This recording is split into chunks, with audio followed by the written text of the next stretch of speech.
Zapanjujući detalji iz ukrajinskih laboratorija, misterija dubokih ruskih hangara i nova runda globalnih tenzija koje tresu svet. I dok ruski izvori triumfalno prenose vesti o svojoj novoj tehnološkoj moći, ukrajinski naučnici i inženjeri konačno su uspjeli da zavire ispod haube, preciznije, u unutrašnjost ostatka onoga što Moskva naziva svojim hipersoničnim čudom, raketom Orešnik. Ono što su zatekli unutra izazvalo je potpunu nevericu i brojna pitanja stručnjaka. Da li je reč o revolucionarnom skoku ruske vojne industrije koji menja pravila igre ili se iza spektakularnog naziva krije nešto sasvim drugo? I tu priča dobija novi, neočekivani zaplet. Sa ostrva stižu britanske obavještajne procene koje pale sve alarmi i bacaju potpuno novo svetlo na cijelu situaciju. Dok jedni slave oružje budućnosti, Britanci tvrde da Orešnik već odavno sakuplja prašinu po ruskim hangarima i da ovo nije nikakav novitet, već dobro poznata tehnologija prepakovana za geopolitičku predstavu. Šta se zapravo krije u ostacima ove rakete? Šta je to toliko šokiralo ukrajinske analitičare i šta nam zapravo poručuju britanski izvori? Hajde da vidimo šta se sve dešavalo, ko tu zapravo vodi igru i kuda ovo sve vodi. Zamislite na trenutak da sedite u mirnoj laboratoriji, daleko od linije fronta, dok vam pod lupom leže ostaci nečega što je dojuče važilo za nezvanični mit, a danas predstavlja najstrože čuvanu vojnu tajnu. Kada su ukrajinski stručnjaci pod nadzorom svojih zapadnih mentora konačno uspjeli da otvore i detaljno analiziraju krhotine ruske hipersonične rakete poznate pod nazivom Orešnik, očekivali su da će pronaći dokaze o tehnološkoj zaostalosti i raspadu industrije.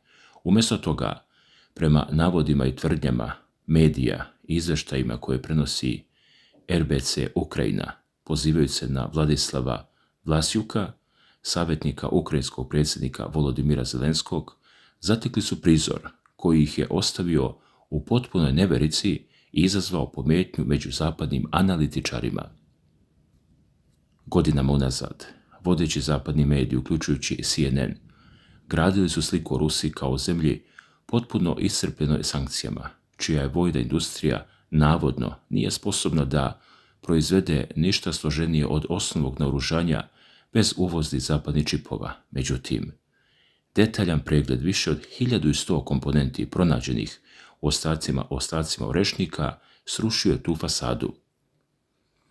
Kako se navodi u analizama, čak oko 1000 proizvoda proizvedeno je direktno u Rusiji, dok preostali, kako tvrde, manji deo dolazi iz domaćih ili pouzdanih regionalnih izvora, čime je potvrđeno da zemlja ima punu proizvodnu nezavisnost za ovakve sisteme.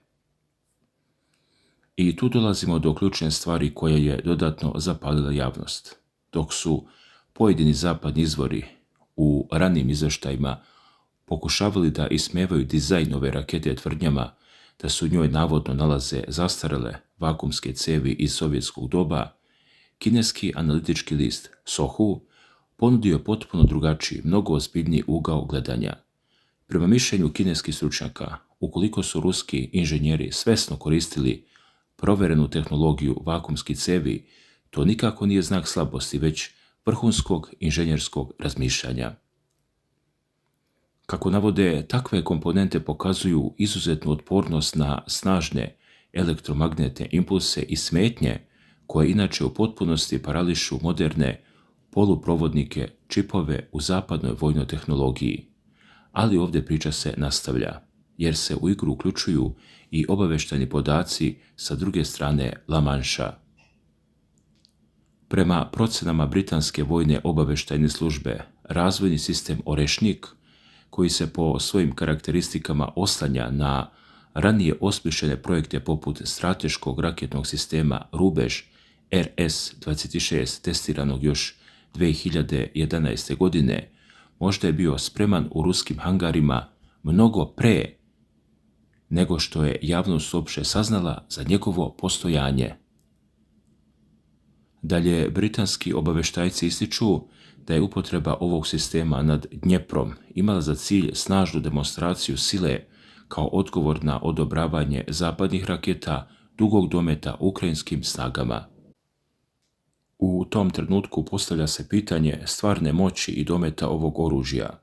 Ruski predsjednik Vladimir Putin je nakon testiranja javno obelodanio da je Orešnik upotrebljen kao odgovor na napade zapadnim raketama ATA-CMS i Storm Shadow na objekte unutar ruske teritorije.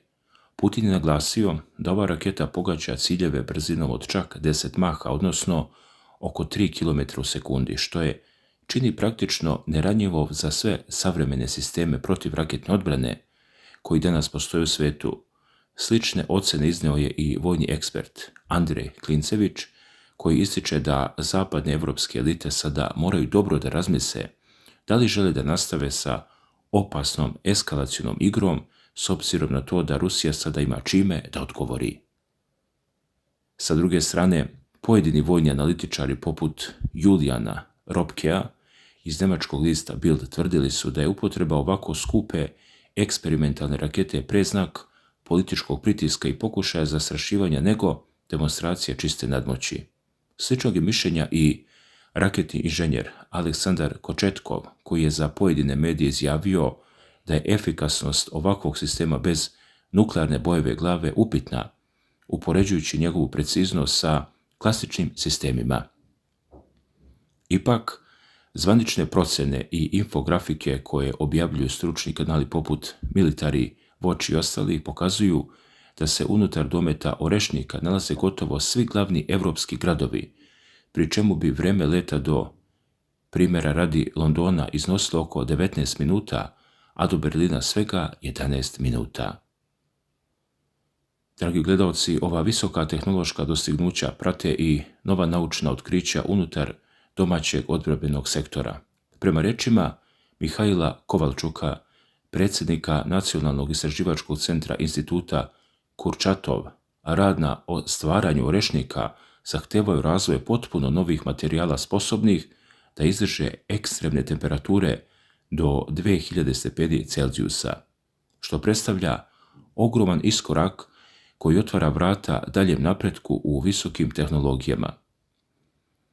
Koliko je situacija ozbiljna svjedoči odluka zvanične Moskve da pokrene masovnu serijsku proizvodnju ovog sistema.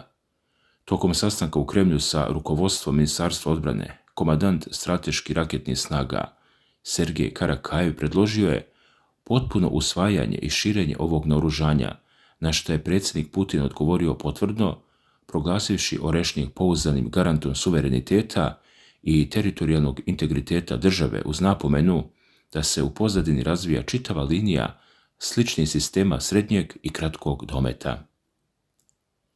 I baš tu nastaje problem za kompletnu evropsku bezbednosnu arhitekturu.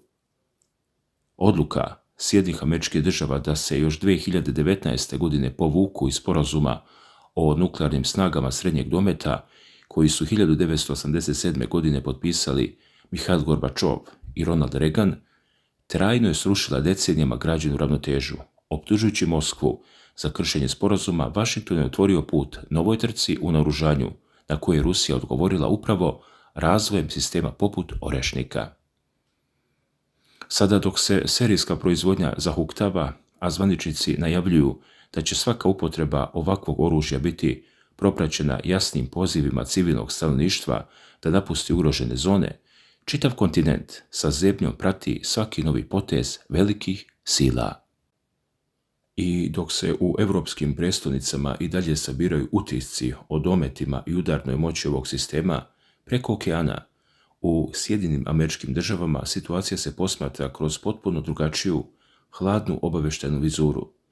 Američki mediji i visoki vojni zvaničnici u svojim analizama ističu da se Orešnik ne može posmatrati samo kao obično artiljerijsko ili taktičko sredstvo za razbijanje linije fronta, već kao oružje strateškog odvraćanja čiji je primarni cilj psihološki pritisak na Vašington i NATO.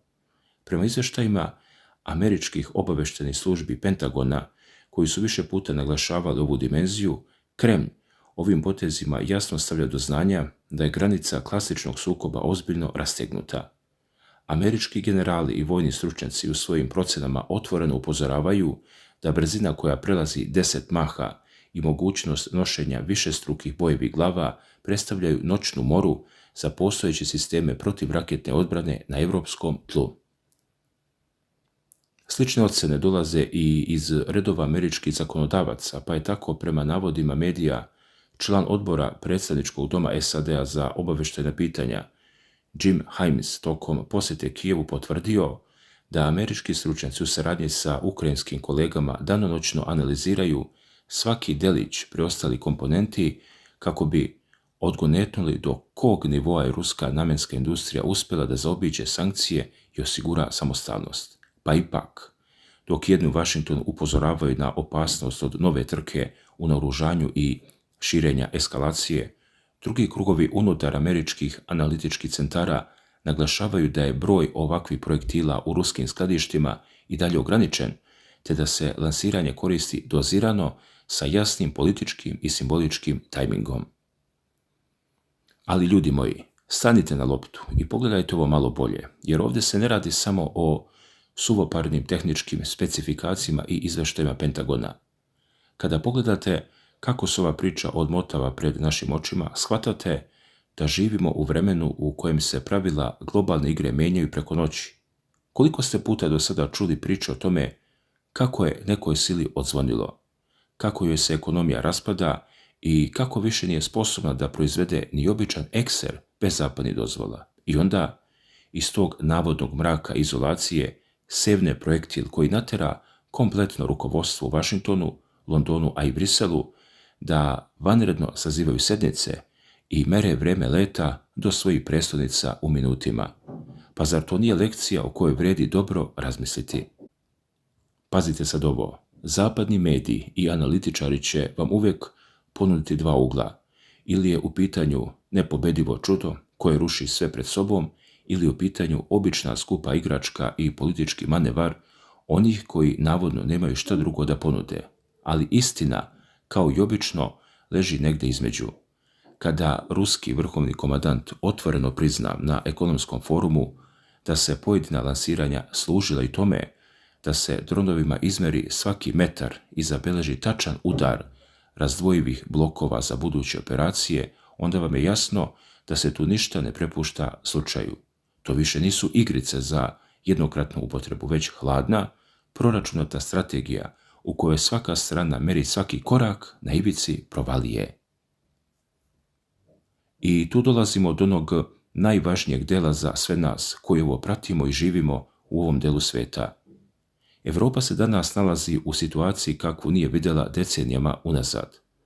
Svjedoci smo kako se diplomatski Moskvi i zapadnim prestolnicama mostovi ruše brže nego što se grade, dok se na stolove stavljaju dokumenti teški kao nuklearna doktrina.